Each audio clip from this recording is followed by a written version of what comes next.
El primer invitado es el alcalde de Lima, el señor Jorge Muñoz. ¿Cómo está, señor alcalde? Buenas noches. Muy buenas noches, Mario. Es un gusto poder estar contigo y con todos los televidentes de Canal N. Igualmente.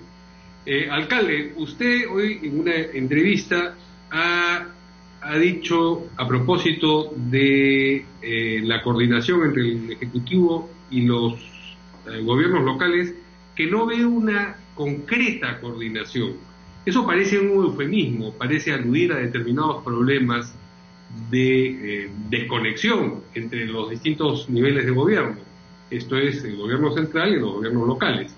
¿A qué se refiere usted específicamente? ¿Dónde es que no hay concreta coordinación? Mira, Mario, yo lo que siempre he dicho es que el virus se manifiesta en un espacio territorial. Y ese espacio territorial, por excelencia, lo maneja un alcalde.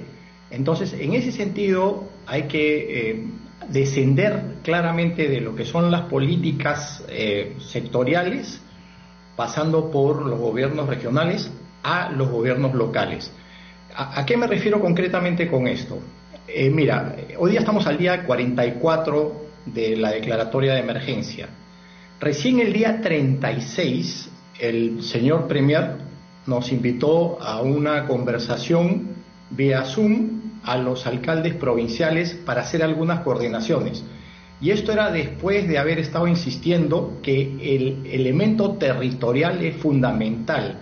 ¿Por qué es fundamental? Porque es ahí donde se expresa el virus, es ahí donde se puede atacar con mejor limpieza, desinfección, con acciones concretas de cuidado a los ciudadanos, con mayor toma de muestras en esa zona, con información concreta. Por ejemplo, es muy penoso tener que estar pidiendo, mendigando prácticamente la información de dónde es que se están dando los focos de mayor concentración del virus. Hemos estado durante mucho tiempo pidiéndoselo al MINSA. Hemos recibido información contradictoria muchas veces y a veces no hemos recibido información. Entonces, es casi como subirte a volar un avión sin un plan de vuelo. Necesitas toda esa información para poder actuar desde una perspectiva territorial. Pero usted tiene la impresión de que les están retaseando la información, están retaseando información que sí tienen, o el hecho de que la información sea incluso contradictoria hace temer que en realidad esa información ni siquiera existe de una manera consistente, coherentemente planteada en el gobierno central. Mira, yo quisiera pensar de que no hay un retaseo, porque eso sería lo más ilógico que podría existir desde una perspectiva, de una visión de Estado en estos momentos en que todos tenemos que estar unidos para luchar contra una pandemia. Pero lo que sí he podido ver es que hay mucho manejo de situaciones como si fuesen compartimentos estancos. Y esa situación hace que la información no fluya, no se tenga o sea contradictoria entre sí. Lo que yo he venido reclamando últimamente, sobre todo, es que tiene que haber una mayor participación de los gobiernos locales. Yo puse un tuit que fue un tanto duro, que decía que los gobiernos locales no solamente estamos para repartir canastas, así es, que era una obligación importante, sin duda, pero que no es, pues, la verdadera función de un gobierno local. Y mucho menos, Mario, un gobierno local metropolitano, que es el gobierno de la capital, donde además se concentra más del 75% de la problemática del COVID-19. Entonces, ahí es donde tenemos que actuar y no nos pueden retasear la posibilidad de ser parte. En esta lucha contra el COVID-19 no sobra nadie. Lo que estamos pidiendo es que se nos vea como elementos de ayuda. Nosotros hemos saludado desde el primer día las iniciativas tomadas. Creemos que esas iniciativas nos han permitido ganar algo de tiempo, sobre todo si tenemos un sistema de salud que es muy malo. Ahí ganamos tiempo, pero después ha habido una suerte como de aletargamiento, de complacencia de las primeras acciones positivas que se tomaron, y ahora tenemos una situación donde se está viendo cuál es la verdadera problemática y estamos justo en la etapa donde el virus está en su expresión máxima y posiblemente esto siga creciendo en los próximos días. Por eso que se necesita que todos los niveles de gobierno podamos actuar juntos y con una sola línea y un solo norte, pero con algo que tiene que ser muy importante: manejo de información, transparencia, generación de credibilidad. Cuando uno no tiene información o esta información de alguna manera no llega, puede generarse una serie de dudas al respecto. Ahora, hay problemas que ustedes, quiero decir, el gobierno local, la Municipalidad de Lima, tienen entre manos y que ya no dependerán tanto de lo que les diga o deje de decir el gobierno central. Me refiero fundamentalmente a las personas que, estando en Lima, quieren moverse a otros lugares del país, quieren regresar a sus regiones de origen, y la otra cara de la moneda. Hay 10.000 personas que se sabe son ciudadanos de Lima, habitan normalmente en Lima, pero que no estaban aquí en el momento de declararse la emergencia y que quieren regresar. ¿Qué medidas están adoptando o pensando adoptar ustedes para estos dos asuntos? Fíjate, otra vez volvemos al tema territorial. Ahí en el territorio es que se están produciendo todos los problemas, como por ejemplo el traslado de las personas que han quedado varadas, como por ejemplo la concentración de personas en los mercados y todas las otras cosas que vivimos y que nos pueden generar una mayor transmisión de lo que es el coronavirus. Regreso a tu pregunta. ¿Qué cosa es lo que se ha hecho desde el gobierno central?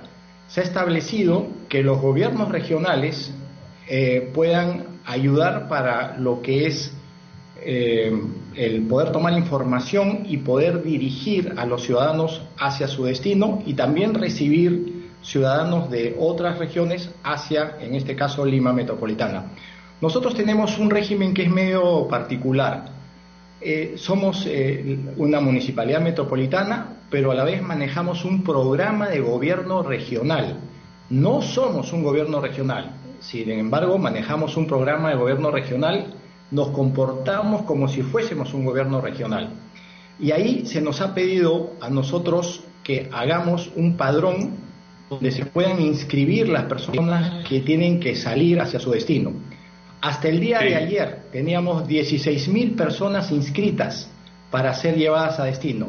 Una vez que esto sucede, es INDECI quien hace una selección de las personas más vulnerables para poder llegar a este destino y que van a ser trasladados con la ayuda de otros sectores del Ejecutivo. Y de la misma forma, al revés, desde las regiones hacia Lima. Pero ¿qué cosa es lo que tenemos que hacer cuando nos encontramos con una población que está caminando, una población que está desorientada, que no tiene un norte? Tenemos que darle el cobijo del caso, tenemos que buscar que hayan elementos de seguridad y que esos elementos de seguridad permitan que las personas no sean, personas que estén expuestas al virus o que contagiados ya con el virus estén propagando el mismo. Ahí hay una acción que se tiene que tomar mucho más enérgica de parte del Ejecutivo. ¿Qué cosa creo yo que tenemos que hacer o propiciar? Porque eso está un poco más allá de nuestras manos. Sí. Conseguir transporte del Estado, ya sea de las fuerzas militares o transporte que se pueda conseguir también de líneas de transporte regular, comercial, y llevar a las personas al destino y ahí hacerlos que pasen una cuarentena. Porque si lo dejamos caminando por las calles, eso va a ser una situación muy compleja, sin duda, que puede seguir generando más focos de contagio. Otro asunto que cae directamente en las manos de la municipalidad es lo que puede estar ocurriendo con el metropolitano.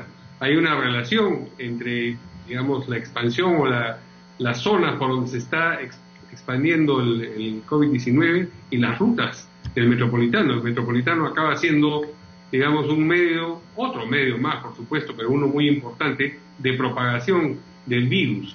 ¿Hay alguna idea específica que tengan ustedes en el municipio de cómo controlar, reducir o combatir esas circunstancias? Mario, esto es una tarea que nos lleva a repensar la ciudad. Desde el momento en que nos tocó las puertas el virus, nuestra vida ha cambiado al 100%. Nunca va a volver a ser la misma vida que teníamos antes. Y en ese sentido hay un trabajo y un reto de repensar la ciudad. Y justamente ahí donde se produce una situación de aglomeración de personas, es el espacio que tenemos que trabajar con mayor ahínco en estos momentos, porque es todo lo contrario a lo que viene a ser el principio de distanciamiento social. ¿A qué me refiero? Me refiero a las zonas de transporte, me refiero a las zonas del mercado, me refiero a las zonas donde la gente concurre muchísimo más masivamente. Hace unos días atrás conversábamos con un grupo de alcaldes de Sudamérica, y conversando con la alcaldesa de Bogotá, veíamos que ellos estaban ya trabajando un programa para hacer del Transmilenio un vehículo que llevase solamente al 35% de los pasajeros. Esto para justamente generar distancia social y para evitar la propagación del COVID-19. La alcaldesa López así lo planteaba, y de hecho ya comenzaron a trabajar en ese sentido así. Cuando nosotros lo vemos acá, trasladado a lo que es Lima, y concretamente al metropolitano, comenzamos a encontrar que hay también algunas dificultades muy serias. Hoy en día estamos garantizando el 50% del transporte en el metropolitano. Sin embargo, esa garantía del 50% ha hecho que se esté trabajando a pérdida. Y esa pérdida nos ha llevado a nosotros a echar mano a un fondo de compensación que se ha utilizado para que el metropolitano no se paralice. Eso lo hemos puesto también sobre la mesa del Ejecutivo, les hemos llevado los números, les hemos dicho que necesitamos una inyección del Ejecutivo para poder seguir funcionando, y lamentablemente hasta el día de hoy no tenemos una respuesta. Ayer hablé con la ministra de Economía, y la ministra de Economía me aseguró que eso se estaba solucionando en estos días. Pero también ahí estamos ya hace 3 semanas con este planteamiento sin que tengamos una solución. Fíjate que ahí hay un reto grande, porque por un lado el transporte no puede parar, porque en ese transporte se trasladan médicos, enfermeras, policías, gente de las Fuerzas Armadas, ciudadanos en común que están haciendo labores esenciales. Entonces, ¿qué quiere decir esto? Que ese transporte no puede parar, pero también tenemos que ser lo suficientemente cuidadosos para que ese transporte no sea un foco de contagio. Y entonces hay que generar ese equilibrio, ese es el repensamiento de lo que se está haciendo, y eso nos lleva a otros planteamientos, como por ejemplo el uso de la bicicleta para viajes cortos, sobre todo porque la bicicleta va a ayudarnos a generar ese distanciamiento social. Hoy estábamos planteando 46 kilómetros de ciclovías temporales rápidamente aplicables para poder coadyuvar en este sentido.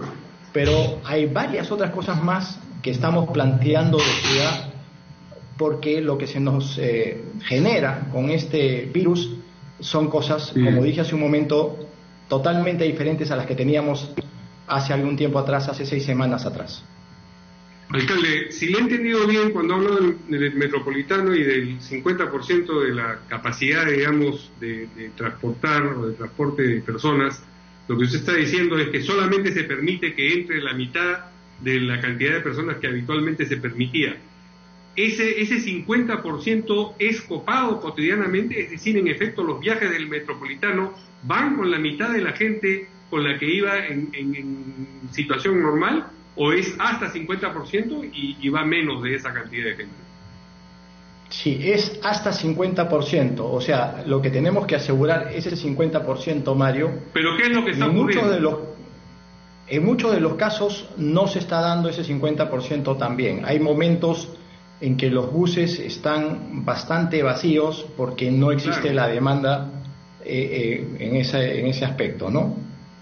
Claro, en realidad la otra figura, no por razones económicas, sino por razones del contagio, sería la preocupante. Si solamente se hubiese reducido en un 50% la cantidad de gente que se transporta en el metropolitano, eso querría decir que hay una enorme cantidad de gente trasladándose por la ciudad de Lima a pesar de las restricciones. Señor alcalde, usted en una última encuesta ha alcanzado 65% de aprobación, 20 puntos más que lo que tenía en la encuesta precedente. ¿A qué atribuye usted este incremento tan importante de su popularidad? Mira, siempre he dicho yo que las encuestas son fotografías del momento y que hay que mirarlas, pero hay que tomarlas con mucha prudencia y no pensar que ese es el destino final de una persona. En este caso, yo quiero agradecer a las personas que nos han de alguna manera premiado con ese reconocimiento, pero lo que hace es que tengamos que seguir trabajando mucho más intensamente. ¿Por qué creo que se puede haber producido esto? Porque hemos estado muy cerca de las personas, hemos estado trabajando para los ciudadanos y por los ciudadanos, y lo vamos a seguir haciendo porque ese es el foco central de nuestra misión y además la razón de ser de una autoridad, y mucho más en un momento como el que estamos pasando. Este es un momento dramático, un momento que nunca, ni en el peor de los escenarios, lo habíamos pensado, y hay mucha gente que está sufriendo esta problemática, hay mucha gente que también está falleciendo, aun cuando nuestra letalidad todavía sigue siendo baja respecto del resto de América Latina, 2.7 al día de hoy, hay fallecimientos y hay mucho dolor. Entonces tenemos que dedicarnos a las personas más vulnerables, a las que están sufriendo. Eso lo hemos estado haciendo y creo que puede ser esa la razón por la cual ha habido este reconocimiento de parte de los ciudadanos. Muy bien, muchas gracias al alcalde de Lima por esta entrevista. Quedan algunas de las cosas que ha dicho a propósito de la coordinación con el Ejecutivo y, digamos, la deficiencia en información que les están alcanzando a los gobiernos locales, como una llamada de atención que esperemos sea escuchada. Buenas noches, alcalde. Muy buenas noches y muchas gracias por el momento, Mario. A usted.